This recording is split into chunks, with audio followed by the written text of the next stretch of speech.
القصة هي قصة النهايات السياسية.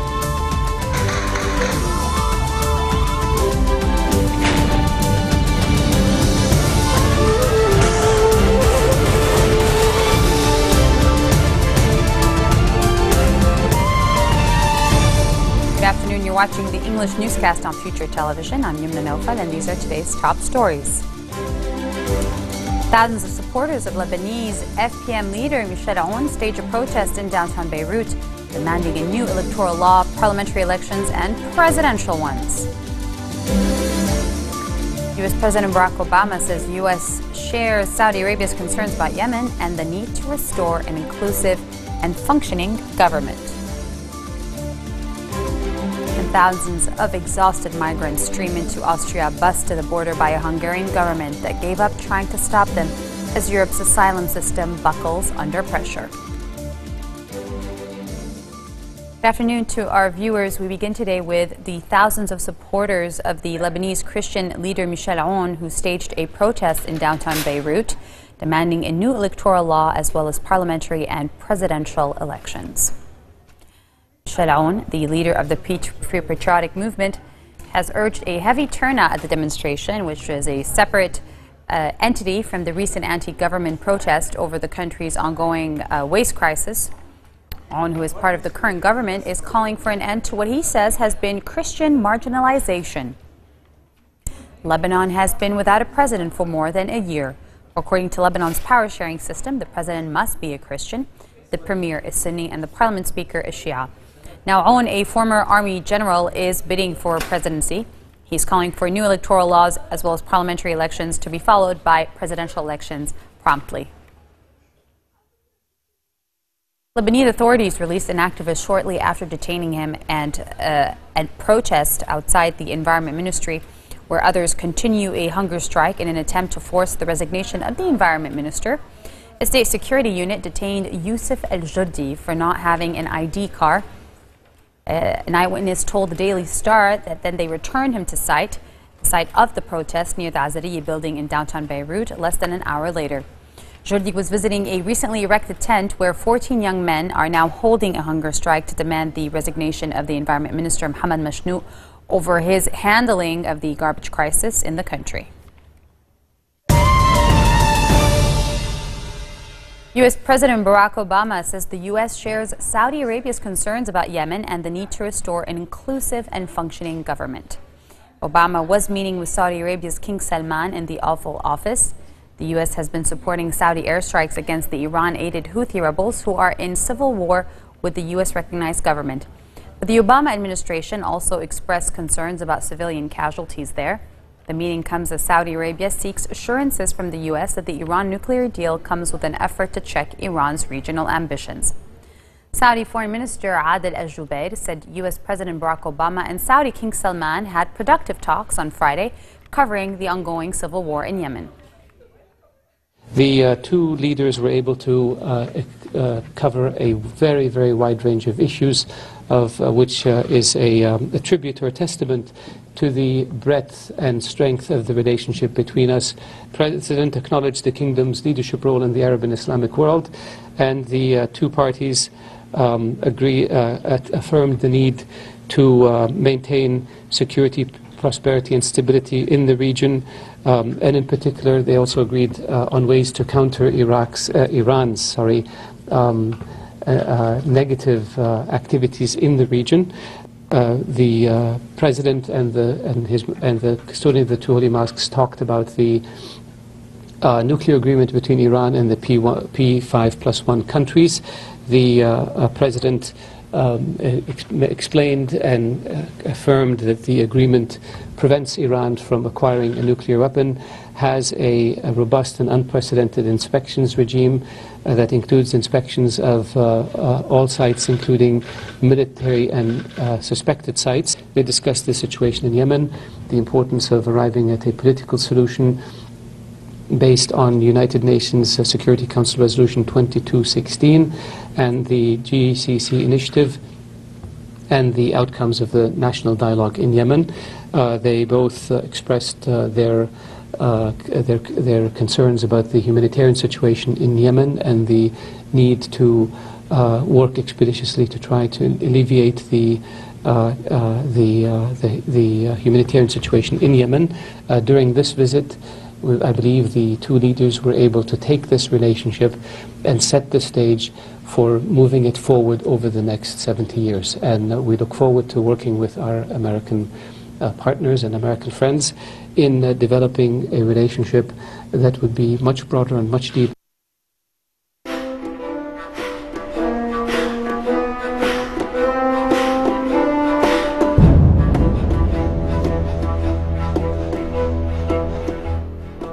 The battle between Islamic State group jihadists and rebels for control of an opposition stronghold in northern Syria has killed at least 47 fighters.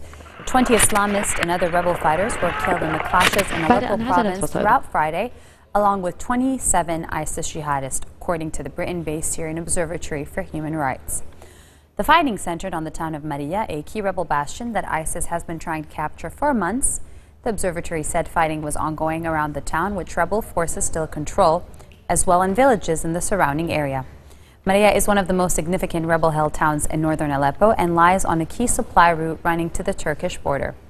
ISIS has targeted the town for months, seeking to expand westwards from territory it already holds in Aleppo province.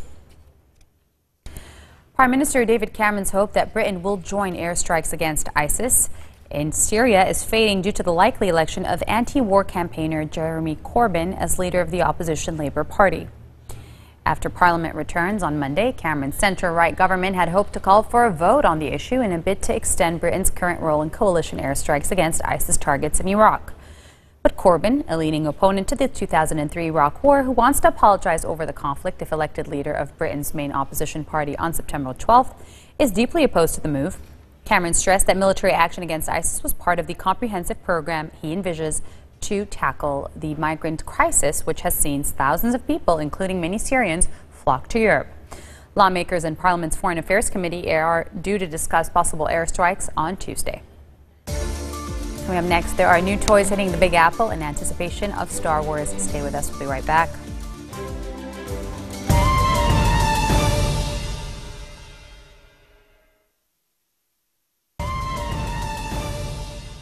Welcome back. You're watching the 4:20 o'clock news here on Future Television. The UAE bombarded Yemeni rebels with airstrikes as it mourned 45 soldiers among 50 killed in the deadliest day yet for a Saudi-led coalition fighting the insurgents. Emirati officials vowed that the deaths in a missile attack in the battleground eastern oil province of Marib would not sap their commitment to the coalition's mission to restore exiled President Abdurrabbu Mansour Hadi. Now, the missile hit an arms depot, triggering huge explosions that the exiled government said also killed 5 Bahraini coalition troops. The UAE denounced the attack as cowardly, but the Shia Houthi rebels hailed it as revenge for 6 months of deadly coalition airstrikes. The coalition launched its air war when Hadi fled to Saudi Arabia in March after the rebels entered his last refuge, Yemen's second city of Aden.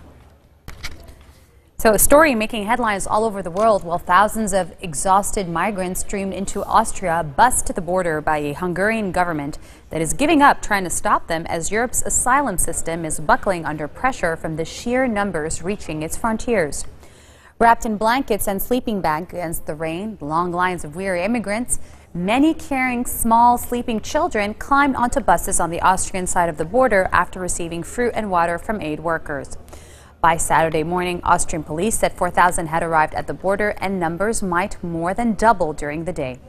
Austria laid on extra trains and shuttle buses to ferry the migrants to Vienna, where announcements for Germany-bound trains were made in Arabic as well as German.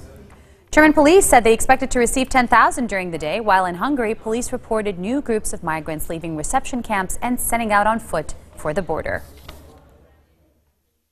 Democratic presidential candidate Hillary Clinton told Puerto Ricans in San Juan, the capital, that if elected president, she would do everything in her power to put the financially strapped country on a path toward equal treatment under the laws. Clinton, who won the most Democratic delegates in Puerto Rico during her failed 2008 presidential bid, discussed the unequal treatment of the territory by U.S. health care policies at a panel event on health care. Here she is discussing Florida and more. The way Puerto Rico is being treated when it comes to health is inconsistent, it is incoherent, it is inequitable. And your examples just clearly drive that home. And it just shouldn't continue. And we must do more to deal with what is morally wrong and economically disastrous for the people of Puerto Rico. As president, I will do everything I can to put Puerto Rico on a path toward equal treatment.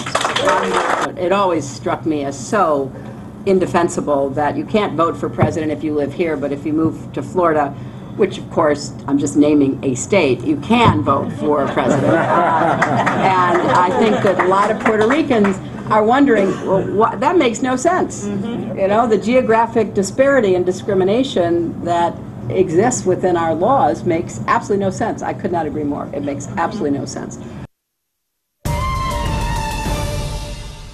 A hamster-sized BB-8 droid and an updated Millennium Falcon spacecraft emerge as some of the most talked about new Star Wars toys as stores open at midnight around the world for the first sales of merchandise for the upcoming movie, The Force Awakens. We're talking about Star Wars, the new movie that is set to come out at the end of this year, directed by J.J. Abrams. Well, fans in New York stood in line for hours outside of the Disney store in Times Square to be among the first to own items from the new collection. The rollout is part of a huge merchandising effort by Disney and toy makers including Hasbro and Lego ahead of the December release of Star Wars The Force Awakens, the first in a new Star Wars trilogy which brings back original 1977 cast members that include Harrison Ford, Mark Hamill, and Carrie Fisher. Dubbed Force Friday, thousands of toy stores worldwide encourage fans to dress up as their favorite Star Wars gear. Thank you to my co-anchor, actually, Serge Bedberry, for that story. This marks the end of our bulletin. Now for a reminder of our headlines. Thousands of supporters of Lebanese FPN leader Michel Aoun staged a protest in downtown Beirut demanding a new electoral law and parliamentary as well as presidential elections. U.S. President Barack Obama says U.S. shares Saudi Arabia's concerns about Yemen and the need to restore an inclusive and functional government.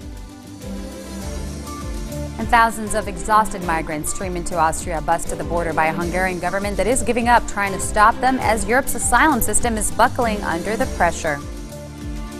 These are your Saturday headlines live on Future Television. Catch us again tomorrow for a brand new interview series called A Positive Majority. We'll be back with Linda as well. Take care and have a good night. القصة هي قصة تاريخية سياسية.